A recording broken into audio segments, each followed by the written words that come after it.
picture, and it just put me on a warpath. I couldn't see how all of a sudden they went around me and right into Antifermo. You know, it shouldn't have been that way. I just started destroying my opponents. You know, I want everything hard for me because when it's hard, it makes me work hard. I don't like things that come easy to me. Finally, on September 27, 1980, it was Marvin's turn to try and take Minter's title. Vito Antifermo was an interested observer.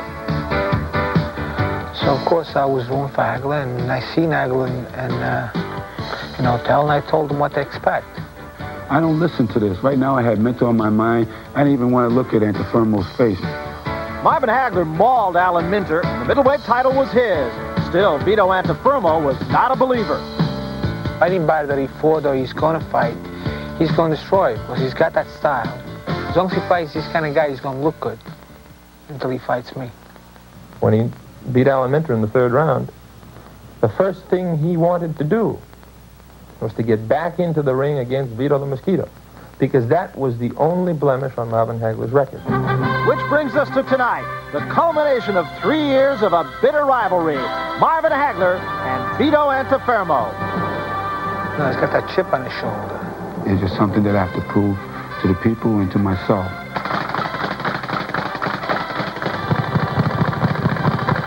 And he intends to make sure that the American public remembers Vito Antifermo as being a loser to Marvin Hagler.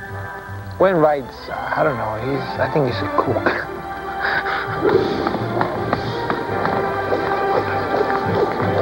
At this point right now, I'm much better in shape than I ever was for the first title fight. It's just that it just had to happen, and I knew it had to happen, you know, and just with time.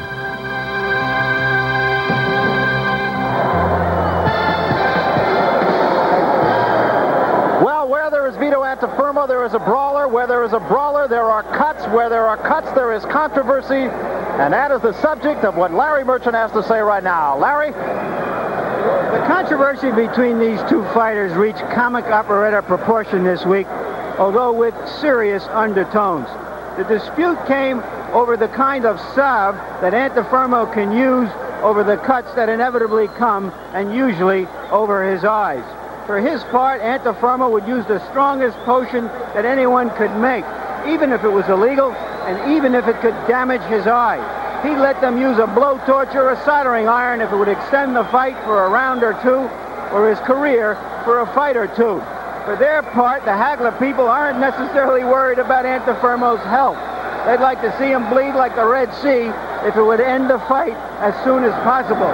Well, nobody ever said the Boston Garden was a rose garden. In fact, between their two fights, just about 6 months ago, Antifermo was operated on surgically to cut down on the bone over his eyes in the hopes that that would cut down the bleeding that he usually suffers. In the one fight he's had since then, he did not suffer any cuts over there, but he did spring leaks elsewhere, and he was knocked down twice. Antifermo has been a brave bull through his career, strong, very sturdy, durable, a tough man and spirited. But tonight, his real problem isn't the salve over his eyes so much as the bomb he'll need after his expected defeat. Now back to Barry. Thank you, Larry. Some astute observations, I think. Since the surgery that Larry Merchant talked about, Vito Antifermo has had only one fight. He won that fight. It was a decision over Mauricio Aldana, and he did cut. He did not cut in the area that he had the surgery, however, and the cut was caused not by any punches, but rather by a butt. He said it was one of the toughest fights of his career, and he was something less than an impressive winner. As Antifermo comes down now toward the ring apron and steps into the ring for his try, yet another championship try against Marvin Hagler. There is Vito Antifermo, and I don't think there's any question who the public choice will be here in Boston. Listen to the crowd and listen to the reaction. Antifermo looking all business. There was another factor in that fight against Aldana, and that was the fact that he was knocked down twice in the first round of that fight, and that is the only two times that Vito Antifermo has been knocked off his feet in his career. So whether or not that's a factor, Larry Merchant, remains to be seen. He was caught cold at that time. He was more concerned with his cuts than anything else. But if this is his last hurrah, he's going will get $200,000 for this fight. Hagler will get at least twice that, possibly more, depending on the gate. Arthur Mercanti, let's talk a little bit about strategies. Vito Antuofermo lost the first few rounds in his last fight against Marvin Hagler. What does that mean? Is he going to have to come out a little bit stronger than he did the last time? Well, the strategy, Vito's strategy is as the longer the fight goes on, the better chances he has, and that was indicated by their first fight that went to a draw because he came on very strong. From the 8th and 9th round on, he won on the, practically all three officials unanimously agreed that he came on strong and won those latter rounds.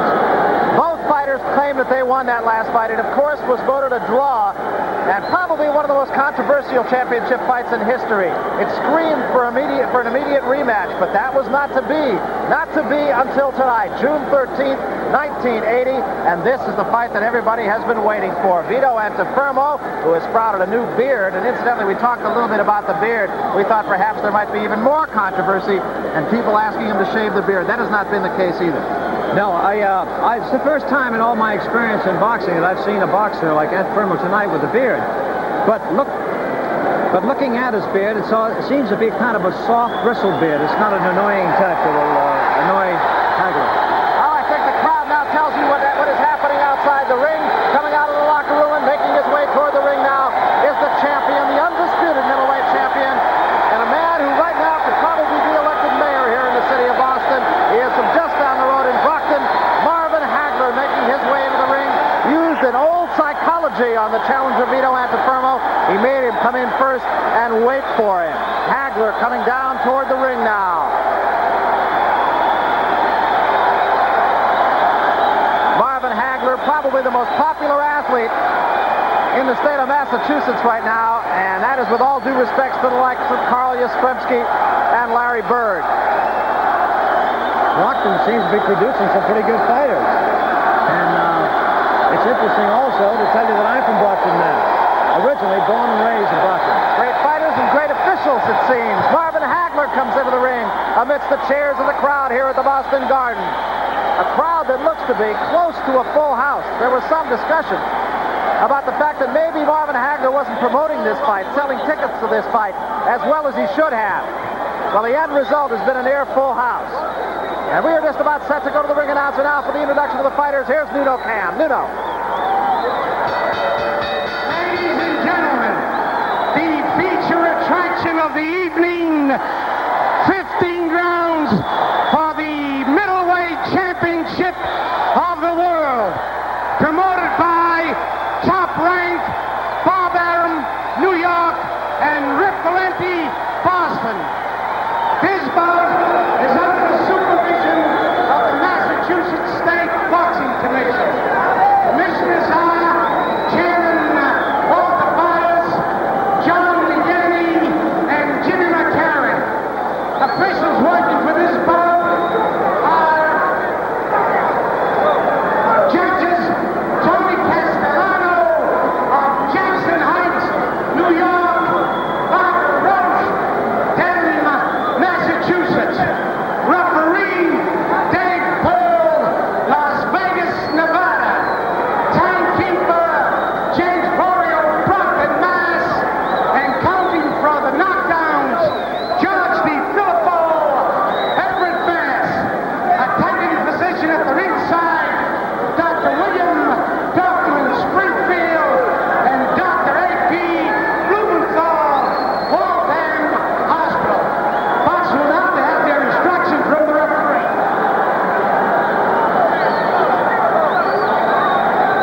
Davy Pearl calling the fighters together in the center of the ring. The inevitable stares going on. Both fighters seemingly very relaxed as we await the start of round one of the middleweight championship. Those are the shortest instructions I've ever seen. They know what this is about. That's right. I noticed that Hagler's sporting a beard also, isn't he?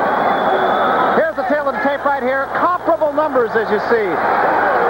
Each man coming in right around 160 pounds. Hagler right at 160. Antuofermo a pound and a quarter less.